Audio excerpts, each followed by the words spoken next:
There is something very serious that is happening to Nigeria right now that most Nigerians are not aware of. This man has been able to connect a lot of dots of the kind of geopolitical game that Nigeria and Bola Ahmed Tinubu is being played right now from the US. Listen to what this man is saying. You will understand some of the things Nigeria is walking into gradually, unknowingly. From now, the US has now confirmed the deployment of over 200 troops to Nigeria. They've also confirmed the application to build a drone refueling air base in Nigeria. They've also confirmed that the US court has ordered the release of Tinubu's record. So many things. Just listen to this man. Fresh US court wahala for Tinubu. About 24 hours ago, I told you, US troops are now on Nigerian soil. Yesterday, something else moved.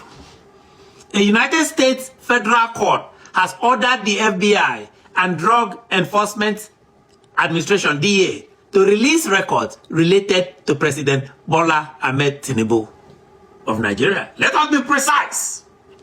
The case in question is titled, let me give you the title of the case, United States versus Bola Ahmed Tinubu, Forfeiture Proceedings, Northern District of Illinois, 1993. That was the case. That is not a rumor. That is a federal case. Yesterday, a federal court weighed in. Now, because some of you are asking, what exactly was this about? I'll quote directly, so that it's not my words, from Daily Trust, one of Nigeria's most established newspapers, Daily Trust, according to Daily Trust. Yesterday, Monday, quote, Tinubu was said to have forfeited $460,000 to the American government in 1993 after authorities linked the funds to proceedings of narcotics trafficking. Narcotics trafficking! And further, quote, at the Presidential Election Petition Court, the issue of Tinubu's forfeiture of the funds featured prominently when his opponents Atiku Abubakar and Peter Obi challenged the president's eligibility to contest Nigeria's presidency, unquote, unquote. None of this is my words. Those are direct quotations. Now, let us be clear, because I like to be thorough and to be accurate. This was a civil forfeiture proceedings in the United States. Clearly, it was not, had nothing to do with Nigeria in terms of this thing did not happen in Nigeria, it happened in the US. President Tinubu has denied wrongdoing. Those are the facts. But here is where it becomes geopolitical, not historical. Why is a US federal judge in 2026, this February, just yesterday, ordering the FBI and the DEA to release additional related records? Why? Ask yourself. Why is this moving now at this particular moment in geopolitics? Timing matters in politics. Let us line up the timeline. I'm going to carefully line up the timeline. Please bring out your pen and paper and start writing. Sokoto is bombed. The caliphate is bombed by Tomahawk missiles sent by Trump.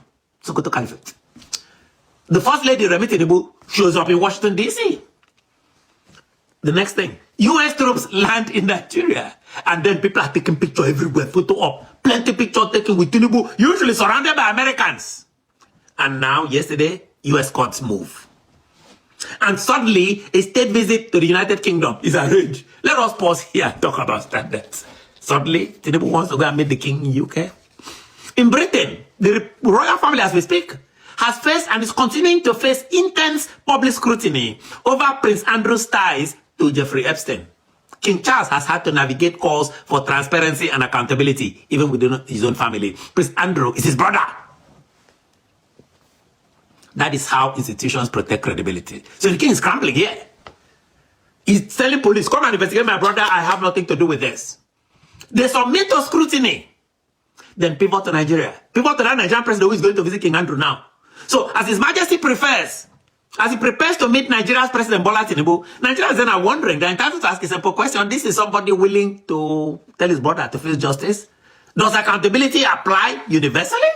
Does it? If Western institutions can withstand investigation of their own elites, this is the king's brother. We decide to remove from him. Should African leaders be treated differently? If there are court records in the United States still being contested, court records involving Bola Tinubu and released in 2026, does that raise legitimate questions about transparency? ladies and gentlemen. Diplomacy cannot be a shield against scrutiny. Just meeting somebody, how are you, Your Excellency? That's not a shield against scrutiny. Nigerians are not asking the King of England, King Charles, to prosecute anybody. Nigerians are asking for equal standards for everybody. If accountability is a principle in London, you should not disappear when African leaders like Tinubu arrive to come and take picture to show that they are close to the king and close to the UK. That should not happen. If I were the king, myself, that's me, I'll put Tinubu aside and say to him, what is in this court document involving you and this federal judge in the US that the man was released? So for purposes of transparency, tell me, please. That's me, that's what I would do. I'm not telling you what I would do. That is what I would do if I were the king. Ladies and gentlemen, sovereignty does not mean immunity from scrutiny. It means strength under scrutiny. That's what it means. And on the other hand, by the way, where is the direct engagement with the President of the United States? President Donald Trump. Why is Tinubu not meeting President Trump? People have wondered. He seems to be meeting with everybody. If the relationship between Nigeria and the UK is strong, well, that's what some of Tinubu say, no problem. Everything we are doing together, we are cooperating. If they are strong, as some of Tinubu's supporters claim, why not bilateral summit at the highest level? This is the most crisis I've seen between Nigeria and the US. Why not have a summit? Why no Trump-Tinubu meeting? Why intermediaries? Why send middlemen? Why choreography? In international politics, access is power. Absence of access is also a signal. This is not about 1993, ladies and gentlemen. This is about leverage in 2026. Simple. When a sitting president has a long-standing and politically contentious legal history in U.S. court records, that continues to generate political and judicial scrutiny. Even if civil, even if long ago, it creates reputational vulnerability for the president. And reputational vulnerability affects negotiating strength.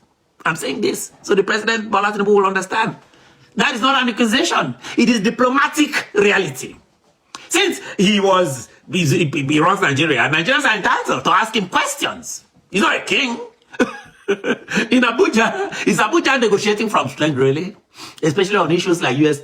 troop presence, counter-terror operations, all this. Are they really operating from strength? Or are they being forced to do this?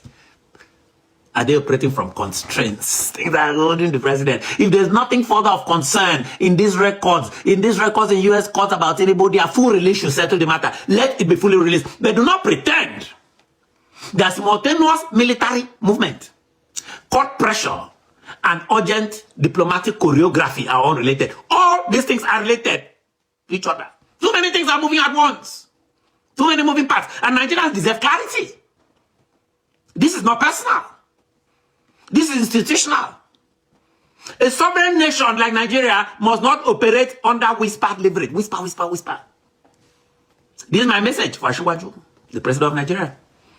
If you as Nigerian president cannot sit one-on-one, or if you as Nigerian president can sit one-on-one rather with global leaders like the King of England in London, then you should be able to sit one-on-one with the president of the United States. Why not? That's the one that actually bombed your own country. If the president cannot, Nigerians deserve to know why. Let him tell us why. Not slogans, not surrogates, not grammar, not State House press release by Bayo Onanuga. If Trump has refused to meet with him, tell us the man doesn't want to meet with me. Nigerians can take it. Subscribe, comment, push notifications. This is the Ofion Okwa Show. We don't just report events. We track where they lead. I am and remain the voice of the voiceless. Your independent voice. That's what I'm doing today. Telling fearless truths. I do this every day. And sometimes laughing at the failing and inept Nigerian power while doing this. I they laugh them sometimes. I am Ofion Akwa. Take care of yourselves. Take care of each other. Make we go.